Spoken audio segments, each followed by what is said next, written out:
Patrymau Iaith diwrnod 6. Ardal Caernarfon. Mynediad.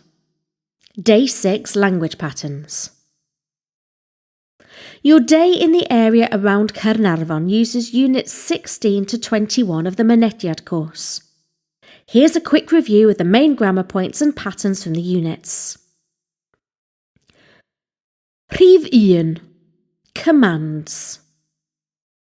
In Welsh, when giving someone a command to instruct them to do something, there is a special ending needed.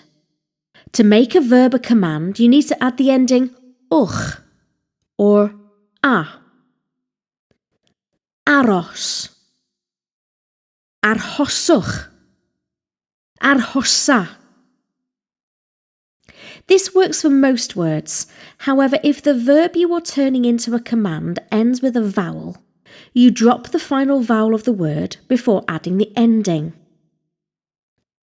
Codi, codwch, coda. Ymlacio, ymlaciwch, ymlacia. And the final one is verbs ending with ed or egg. The ending ed or egg is dropped. Use this little phrase to help you remember it. Eds will roll and eggs will smash. Cerdded, cerddwch, cerdda. Rhedeg, rhedwch, rhedda. These verb stems will come up in future courses in short form patterns.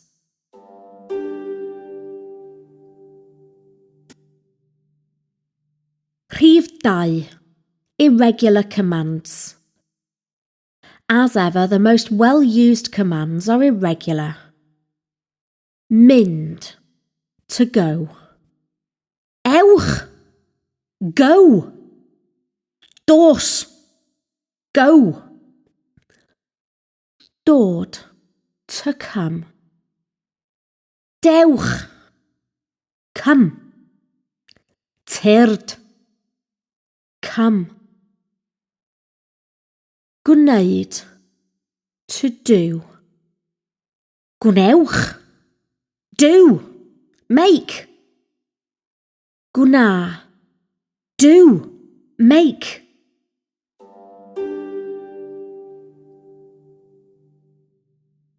Rhif 3. Don't. If the command is not to do something, then you use peidiwch a or paid a, followed by a verb with an aspirate mutation. Peidiwch a mynd. Paid a mynd. Don't go. Peidiwch a thalu.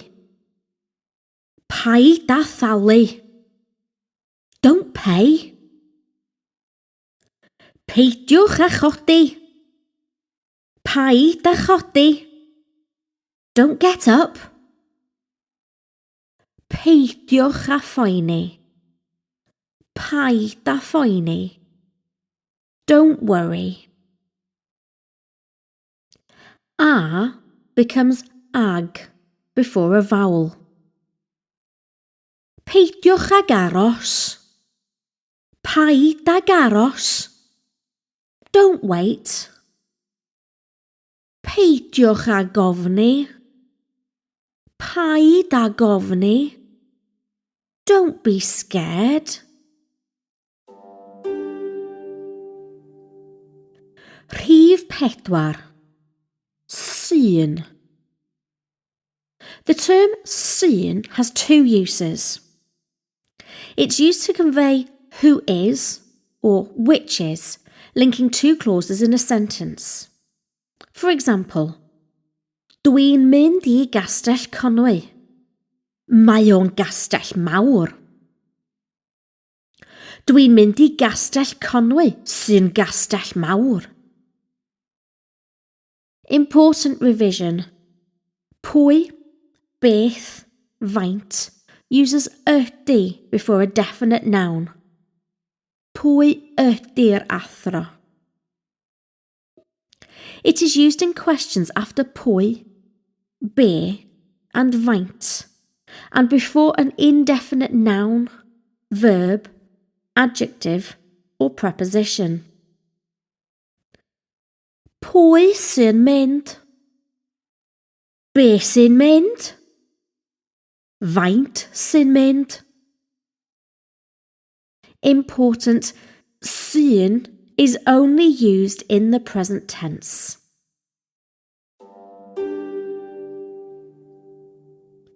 Rhif 5. Treiglad llais. Aspirate mutation. The final mutation is the aspirate mutation, and it only affects 3 letters: t, k, and p. T, th, k, ch, p, f. You use the aspirate mutation in the following ways. After a, meaning and. Te a choffi, tea and coffee. Coffee a the, coffee and tea. After a. Pai da phoeni, don't worry. And finally, for your information, something that hasn't been covered yet. After a, when it means her something. Ei chath hi, her cat.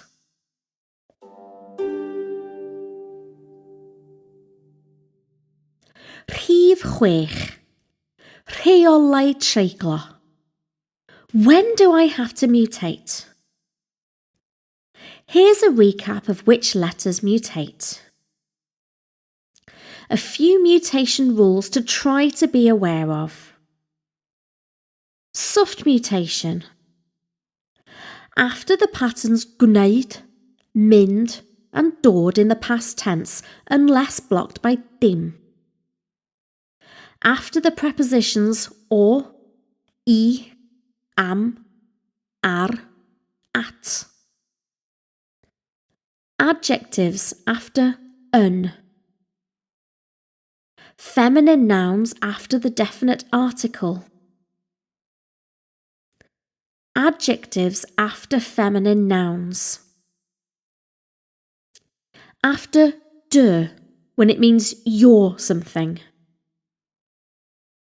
After a, when it means his something. Nasal mutation. After the, when it means my something.